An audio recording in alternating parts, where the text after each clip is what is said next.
Alright mga amigos, breaking news po tayo.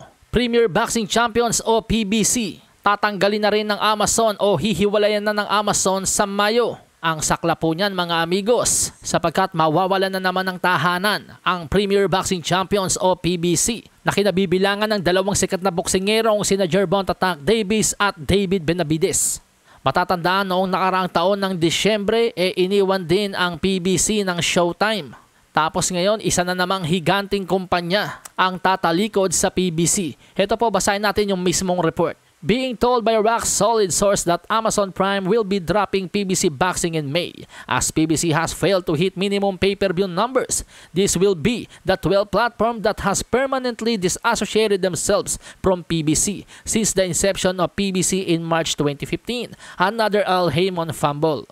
Credible po yung source natin dito mga amigos dahil ito rin po yung source natin na nagbalita noon na iiwanan na ng Showtime ang PBC. Grabe pala itong si Al Haymon at PBC mga amigos, no? 12 platform na ang nawalan ng tiwala at kaya tumalikod sa PBC.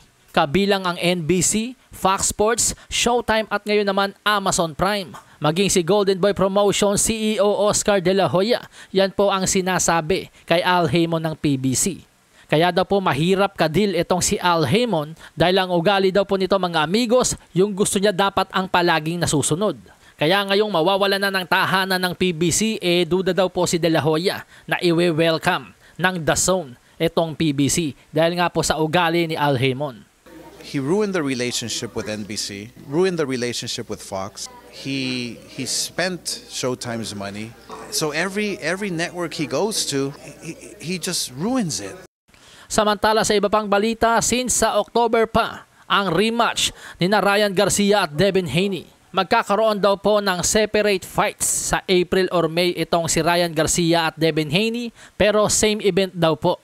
Ang rumors po kapwa aakyat na po si Ryan Garcia at si Devin Haney sa welterweight division. Nagpost na po sa social media si Devin Haney ng goodbye 140 pounds.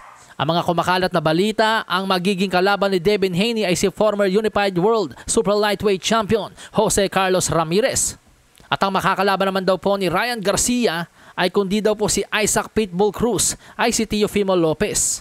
Ayon kasi sa naging panayam kay kamahalang Turkey Al Sheikh, dalawang matinding boxing event daw po ang pakakawalan niya sa buwan ng Mayo. Kabilang nga daw po dito ang 5 versus 5 US versus Mexico.